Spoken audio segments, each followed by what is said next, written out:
semuanya, kembali lagi di kita di Siniar Si Jago SMA Negeri 1 Namang. Nah, di sini kita bersama Bapak Jaka dari Satlantas Kabupaten Bangka Tengah. Oke. Nah, jadi teman-teman, tadi kita udah diberi pengarahan, pembinaan oleh Bapak tentang patroli keamanan sekolah atau PKS untuk kita ke depannya. Nah, jadi di sini ada beberapa pertanyaan. Yang pertama itu, apakah program patroli keamanan sekolah ini memiliki prosedur untuk melaporkan dan menangani situasi keamanan serta bagaimana efektivitasnya dapat diukur? Gimana Oke, tuh, Pak? baik Pak Rama. Saya mungkin mewakili Satlantas Polres Bangka Tengah.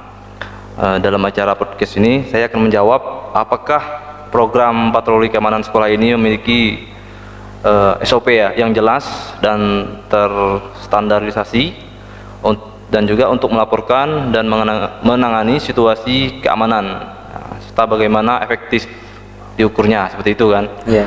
Nah, kalau masalah program PKS memang itu harus memiliki SOP.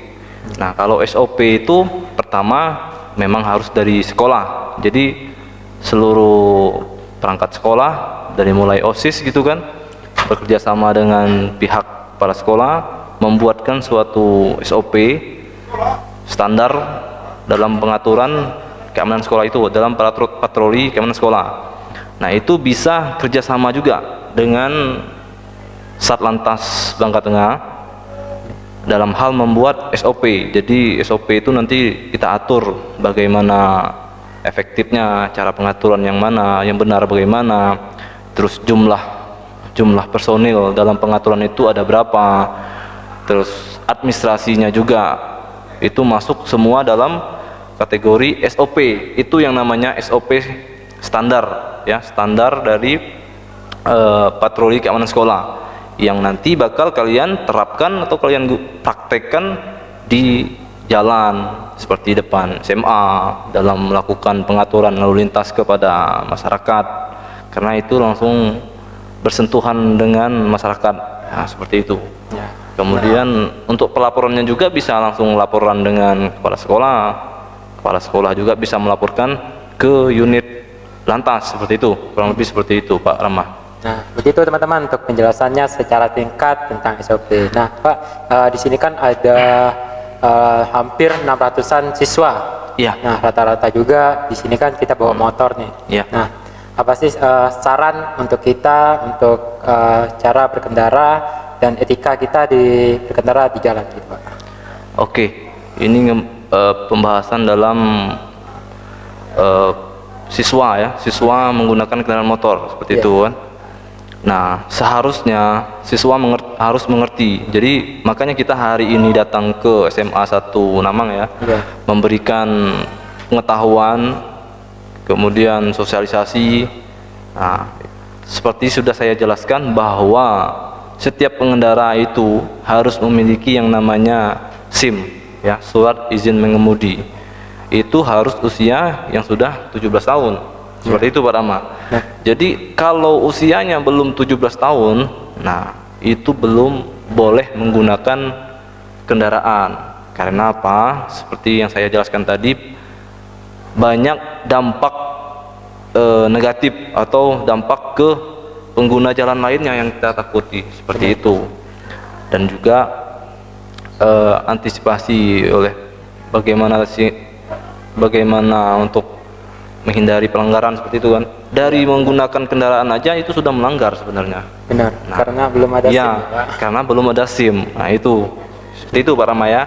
Ya, nah gitu teman-teman, secara singkat tentang penjelasan bagaimana kita beretika untuk berkendara. Nah, terima kasih kepada Pak Jaka atas kunjungannya ke sini. Semoga bisa bermanfaat untuk kami dan siswa-siswi yang ada di sekolah ini. Oke, sebelum mengakhiri Pak Rama, mungkin saya tambahan juga. Etika dalam berlalu lintas, yang pertama itu kita harus disiplin dalam menggunakan kendaraan bermotor ya. Disiplin tadi dimulai dari administrasi kita seperti SIM. Kedua, tingkah laku etika kita, apakah kita dalam melakukan pengendaraan motor itu harus ngebut, tidak seperti itu. Jangan seperti yang banyak terjadi, banyak anak sekolah kebut-kebutan seperti itu kan. Kemudian mereka menggunakan knalpot brong, itu secara tidak langsung itu mengganggu masyarakat pengguna jalan yang lainnya ya, dari mulai bising, kemudian dengan kecepatan tinggi tadi membahayakan pengguna jalan lainnya, seperti itu Pak Rama. Nah, jadi itu harus dipahami. Kemudian kelengkapan dalam menggunakan sepeda motor, namanya safety riding Pak. Safety riding itu perlengkapan sebelum menggunakan kendaraan. Nah, apa yang harus kita siapkan, dari mulai helm, seperti itu. Helm juga, itu yang utama, helm. Kedua, periksa dulu kendaraan kita itu dari mulai remnya, bannya ini apakah udah botak atau masih bagus. Kalau udah botak itu kan berarti bahaya, itu harus kita ganti, seperti itu. Sehingga kalau ketemu jalan yang licin, kalau kita melakukan pengereman setidaknya agak berkurang licinnya, seperti itu. Nah, rem, tahu-tahu kalau rem nggak kita cek, tahu-tahu jebol kan, belum, nah, bahaya juga kan. Bahayanya karena pertama bahaya pada diri kita, dan juga bahaya kepada orang lain, seperti itu. Nah, gitu teman-teman. Jadi masih banyak yang kita belum tahu. Nah, di sini kalian bisa lihat bagaimana kita dalam beretika dalam berkendara. Banyak yang harus kita siapkan sebelum berkendara, gitu teman-teman. Terima kasih sekali lagi Pak Jaka atas kunjungannya.